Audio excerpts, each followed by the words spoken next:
السلام علیکم۔ آج جمعرات ہے، جون کی پہلی تاریخ۔ پاکستان میں اس وقت شام کے 7، بھارت میں 7:30، اور یہاں ہمارے اسٹوڈیوز کی گھڑیوں میں صبح کے 10 بج رہے ہیں۔ وائس آف امریکہ واشنگٹن کی اردو سروس سے میں ہوں خالد حمید، خبروں کے ایک بلیٹن کے ساتھ۔ وفاقی وزیر داخلہ اور مسلم لیگ نون کے مرکزی رہنما رانا ثناء اللہ کا کہنا ہے کہ عمران خان مذاکراتی کمیٹی بناتے ہیں لیکن سیاستدانوں کے ساتھ خود بیٹھنے کو تیار نہیں ہیں۔ وائس آف امریکہ کے علی فرقان کو خصوصی انٹرویو میں انہوں نے کہا کہ حکومت سمجھتی ہے کہ موجودہ حالات میں عمران خان کے ساتھ مذاکرات کیے تو انہیں شہداء کے خاندانوں کی طرف سے رد عمل کا سامنا کرنا پڑے گا، لیکن اس کے باوجود اگر عمران خان مذاکرات کے لیے سنجیدہ ہیں تو وزیر اعظم شہباز شریف سے براہ راست رابطہ کریں، وہ اس پر مثبت جواب دیں گے۔ وزیر داخلہ رانا ثناء اللہ کا کہنا تھا کہ 9 مئی کے پرتشدد واقعات منصوبہ سازی کے تحت کیے گئے، اور اگر عمران خان فوجی تنصیبات پر حملوں کے منصوبہ ساز ہیں تو ان کے خلاف مقدمہ فوجی عدالت میں چلے گا۔ پاکستان کی وزارت خارجہ کی ترجمان ممتاز زہرا بلوچ نے کہا ہے کہ بھارت نے اسلام آباد کو آگاہ کیا ہے کہ شنگھائی تعاون تنظیم یا ایس سی او کا 4 جولائی کو ہونے والا سربراہی اجلاس ورچوئل فارمیٹ میں ہوگا، تاہم ترجمان کا کہنا ہے کہ نئی دہلی کی طرف سے اس بارے میں تاحال اسلام آباد کو مزید تفصیلات فراہم نہیں کی گئیں۔ ترجمان نے کہا کہ بھارت کی طرف سے مزید تفصیل کا انتظار ہے اور بھارت کی طرف سے پاکستان کو اس اجلاس میں شرکت کی باضابطہ دعوت کے بعد اس پر غور ہوگا۔ ایس سی او کی سربراہی کانفرنس میں بھارت کی طرف سے چین، پاکستان اور روس کے علاوہ دیگر رکن ممالک کے سربراہان مملکت کو مدعو کیا جا رہا ہے۔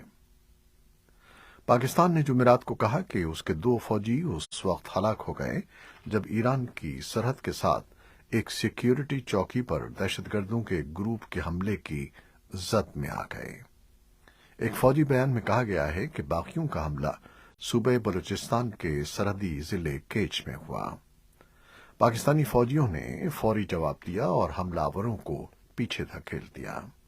بیان میں مزید کہا گیا ہے کہ سیکیورٹی فورسز نے علاقے میں فوری طور پر صفائی کی کارروائی شروع کر دی ہے اور وہ ایرانی حکام کے ساتھ رابطے میں ہیں تاکہ دہشت گردوں کو فرار ہونے کا کوئی موقع نہ دیا جا سکے۔ اس مہلک حملے کی ذمہ داری فوری طور پر کسی نے قبول نہیں کی ہے۔ پاکستان نے روس اور بیلاروس کا نام لیے بغیر کہا ہے کہ جوہری ہتھیاروں کے عدم پھیلاؤ کے معاہدے میں شامل ممالک کو اپنی سرزمین پر جوہری ہتھیاروں کو نصب کرنے کے معاملے کا این پی ٹی معاہدے کی روشنی میں جائزہ لینے کی ضرورت ہے، کیونکہ ایسے کوئی بھی اقدام عالمی امن اور سلامتی پر سنگین اثرات کے حامل ہوں گے۔ پاکستان کی وزارت خارجہ کا یہ بیان ایک ایسے وقت میں سامنے آیا ہے جب گزشتہ ہفتے روس اور بیلاروس نے ایک معاہدے پر دستخط کیے جس کے تحت ماسکو کو بیلاروس کی سرزمین پر ٹیکٹیکل جوہری ہتھیار نصب کرنے کی اجازت ہوگی۔ پاکستان کے دفتر خارجہ کے ترجمان نے جمعرات کو معمول کی نیوز بریفنگ کے دوران کہا کہ وہ ممالک جوہری عدم پھیلاؤ معاہدے میں شامل ممالک کو اپنی سرزمین پر جوہری ہتھیار نصب کرنے کے معاملے کو ان ممالک کو اس معاہدے کی روشنی میں جائزہ لینے کی ضرورت ہے، کیونکہ ترجمان کے بقول ایسے کسی بھی اقدام کے عالمی امن اور سلامتی پر سنگین اثرات ہوں گے۔ خبر رساں ادارے ایسوسی ایٹڈ پریس کی ایک رپورٹ کے مطابق روس کے صدر ولادیمیر پوٹن نے رواں سال کے آغاز میں کم فاصلے پر مار کرنے والے میزائل نصب کرنے کا اعلان کیا تھا، جب مغربی مالی کی طرف سے فوجی حمایت میں اضافہ کیا گیا تھا۔ طالبان نے مغربی ممالک سے مطالبہ کیا ہے کہ وہ تعلیم یافتہ اور ہنرمند افغانوں کا انخلاء اور انہیں اپنے ملک میں دوبارہ آباد کرنا بند کر دیں۔ ان کا کہنا تھا کہ اس عمل سے افغانستان کو نقصان پہنچ رہا ہے۔ طالبان کے قائم مقام وزیر خارجہ امیر خان متقی نے منگل کو کہا کہ دنیا کو یہ باور کرنا چاہیے کہ وہ اس تاثر کے تحت افغانوں کے لیے امیگریشن کیسز نہ کھولیں کہ یہاں ان کی جان کو خطرہ ہے۔ اگست سن 2021 میں طالبان کے اقتدار پر قبضے کے بعد سے امریکہ، کینیڈا اور کئی یورپی ممالک نے 1,50,000 سے زیادہ افغانستان کے شہریوں کو اپنے ملک میں بسایا ہے۔ اقوام متحدہ اور انسانی حقوق کے دیگر گروپوں نے طالبان پر سابق افغان سیکیورٹی اہلکاروں کے کچھ ارکان کو ماورائے عدالت حراست، تشدد اور پھانسی دینے کا الزام لگایا ہے۔ طالبان ان الزامات کی تردید کرتے ہیں۔ امریکہ کے ایوان نمائندگان نے طویل بحث و مباحثے کے بعد قرض کی حد بڑھانے اور بجٹ کٹوتیوں کے پیکیج کی منظوری دے دی ہے، جس کے بعد امریکہ کے ڈیفالٹ ہونے کا اندیشہ ختم ہو گیا ہے۔ قرض کی حد بڑھانے کے معاملے پر انتہائی دائیں اور بائیں بازو کی طرف سے شدید رد عمل سامنے آ رہا تھا، لیکن اسے ایوان میں دونوں جماعتوں کی حمایت سے منظور کر لیا گیا۔ صدر بائیڈن اور اسپیکر میکارتھی میں ہونے والے سمجھوتے کی تجویز میں جنوری سن 2025 تک موجودہ 31.4 ٹریلین ڈالر قرض کی حد کو ختم کرنا اور 2 سالہ بجٹ ڈیل شامل تھی، جس کے تحت اکتوبر سے شروع ہونے والے مالی سال میں وفاقی اخراجات کو ایک سطح پر رکھنے اور آئندہ 12 ماہ میں اسے سن 2025 تک 1% تک بڑھانا شامل تھا۔ ایوان نمائندگان سے اس بل کی منظوری کے بعد اسے رواں ہفتے کے آخر تک منظوری کے لیے سینٹ میں بھیجا جائے گا۔ امریکی وزیر دفاع لائیڈ آسٹن نے اپنے ٹوکیو کے دورے میں جاپانی وزیر اعظم فومیو کشیدا اور جاپانی ہم منصب یاسوکا زوما سے ملاقات میں شمالی کوریا، چین اور یوکرین پر حملے سمیت دیگر امور پر تبادلہ خیال کیا۔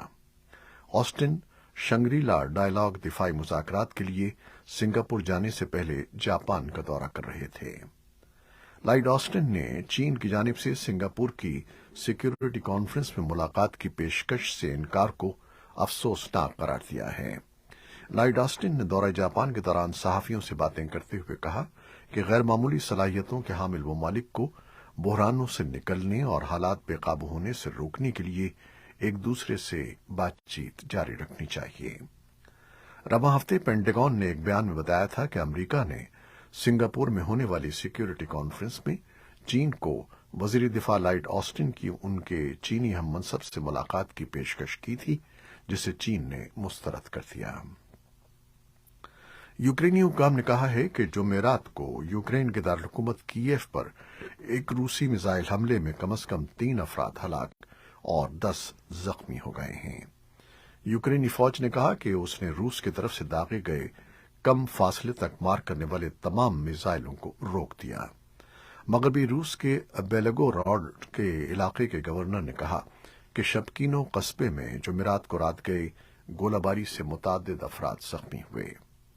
گورنر گلادوکوف نے ٹیلی گرام پر کہا کہ حملے میں کئی عمارتوں کو نقصان پہنچا۔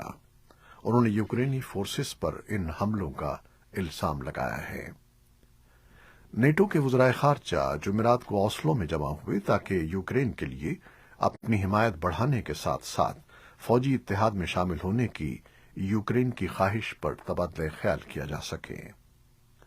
یوکرین کے صدر ولودیمیر زیلنسکی نے کہا کہ نیٹو یوکرین کی شمولیت کا عمل تیز کرے، لیکن نیٹو کے سیکرٹری جنرل یانس اسٹالٹنبرگ نے گزشتہ ہفتے کہا تھا کہ جب تک جنگ جاری ہے یوکرین کی نیٹو میں شمولیت ایجنڈے پر نہیں ہے۔ لیکن اسٹالٹنبرگ نے جمعرات کو اوسلو میں صحافیوں سے باتیں کرتے ہوئے یوکرین کے رکن بننے کی حمایت کا اظہار کیا۔ امریکہ کے وزیر خارجہ اینٹونی بلنکن نے اوسلو میں صحافیوں سے باتیں کرتے ہوئے روسی حملے کے جواب میں نیٹو کے غیر معمولی اتحاد کی تعریف کی۔ وائٹ ہاؤس کی قومی سلامتی کے کونسل کے ترجمان جان کربی نے بدھ کو صحافیوں کو بتایا کہ سن 2015 کے ایران جوہری معاہدے کو بحال کرنا بائیڈن انتظامیہ کی توجہ کا اس وقت مرکز نہیں ہے۔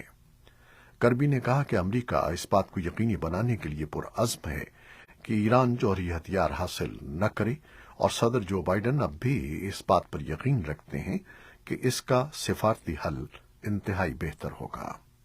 لیکن کربی نے کہا کہ ایران نیک نیتی سے بات چیت نہیں کر رہا ہے اور اس نے اس سمت بڑھنے میں کوئی لچک نہیں دکھائی ہے۔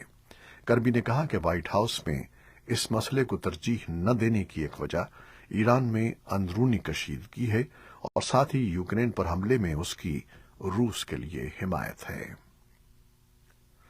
امریکی فوج کا کہنا ہے کہ ایک چینی لڑاکا جیٹ طیارے نے گزشتہ ہفتے بحیرہ چین میں نگرانی کرنے والے اس کے ایک طیارے کے قریب پرواز کی جو علاقے میں گشت کے مشن پر تھا۔ امریکہ کی انڈو پیسیفک کمان کے ایک بیان میں کہا گیا ہے کہ چین کے ایک J-16 فائٹر جیٹ نے امریکی RC-135 طیارے کے سامنے آنے والے حصے کی طرف غیر ضروری جارحانہ انداز میں کارروائی کی، جس کے سبب طیارے کے ہواباز کو اس ہلچل اور تلاطم کے دوران پرواز کرنی پڑی جو چینی لڑاکا جیٹ طیارے نے پیدا کی۔ بیان میں کہا گیا ہے کہ نگرانی کرنے والا امریکی طیارہ بحیرہ جنوبی چین کے اوپر بین الاقوامی فضائی حدود میں بین الاقوامی قانون کے مطابق محفوظ اور معمول کے مشن پر تھا۔ امریکہ نے کہا ہے کہ وہ سوڈان میں فریقین کے درمیان ثالثی کے لیے تیار ہے، تاہم ان کو جنگ بندی کے لیے سنجیدگی کا مظاہرہ کرنا ہوگا۔ امریکہ کا یہ بیان ایسے موقع پر سامنے آیا ہے جب سوڈان کی فوج نے مذاکرات سے نکلنے کا اعلان کیا ہے۔ امریکہ کے محکمہ خارجہ کے ایک ترجمان کا کہنا تھا کہ امریکہ اور سعودی عرب سوڈان کے تنازع کے حل کے لیے مذاکرات میں معاونت کے لیے تیار ہیں، لیکن اس سے قبل فریقین کو اپنے اقدامات سے واضح کرنا ہوگا کہ وہ جنگ بندی کے معاہدے پر عمل کر رہے ہیں۔ دریں اثنا سیکرٹری جنرل اینتونیو گوتریس کی درخواست پر اقوام متحدہ کی سلامتی کونسل کا بدھ کو 90 منٹ تک بند کمرے میں اجلاس ہوا۔ دوسری جانب سوڈان کے دارالحکومت خرطوم پر فوج کی بمباری سے مزید 18 شہری ہلاک ہو گئے ہیں اور 160 زخمی ہوئے ہیں۔ ملک میں 6 ہفتوں سے فوج اور پیرا ملٹری فورس میں جھڑپیں جاری ہیں۔ پاکستان سمیت دنیا کے بہت سے ملکوں میں سگریٹ نوشی کے تدارک کے لیے گزشتہ کئی برس سے سگریٹ کے ڈبوں پر انتباہی پیغام کے ساتھ ساتھ تصویریں شائع کی جا رہی ہیں، لیکن اس کے باوجود سگریٹ نوشی میں کمی لانے کے بہت سے چیلنجز درپیش ہیں۔ کینیڈا دنیا کا پہلا ملک ہے جس نے سن 2000 میں سگریٹ کے ڈبوں پر سب سے پہلے اشتہار شائع کرنا شروع کیے تھے کہ تمباکو نوشی صحت کے لیے مضر ہے اور اس سے پھیپھڑوں کا کینسر بھی ہو سکتا ہے۔ فروری سن 2010 سے پاکستان میں بھی سگریٹ کے ہر ڈبے پر تصویر اور تنبیہ شائع کرنے کا قانون لاگو ہے، لیکن اب کینیڈا میں تمباکو نوشی کو کنٹرول کرنے کی اس حکمت عملی کے بارے میں صحت کے ماہرین کا خیال ہے کہ اس کا زیادہ اثر نہیں ہو رہا۔ کینیڈا کی حکومت نے فیصلہ کیا ہے کہ تمباکو نوشی میں مزید کمی لانے کے لیے ہر سگریٹ اور سگار پر پرنٹ کیا جائے گا کہ اس کا استعمال صحت کے لیے مضر ہے۔ یہ تھی وہ خبریں جو فیس بک لائیو پر ہم نے آپ کے لیے پیش کی۔ ہماری ویب سائٹ، یوٹیوب اور پوڈ کاسٹ پر یہ بلیٹن آپ کے لیے پوسٹ کر دیا جاتا ہے۔ آپ ہمارے بلیٹن کو شیئر کرتے ہیں اور اپنے کمنٹس میں اپنی محبتوں کا اظہار کرتے ہیں، جس کے لیے ہم آپ کے بے حد ممنون ہیں۔ اپنی ان کوششوں کو جاری رکھیے گا۔ کیمرامین سید اصفر امام اور قذافی بابر اور نیوز ایڈیٹر بہجت چیلانی کے ساتھ خالد حمید کو اب اجازت دیجیے گا۔ اللہ حافظ۔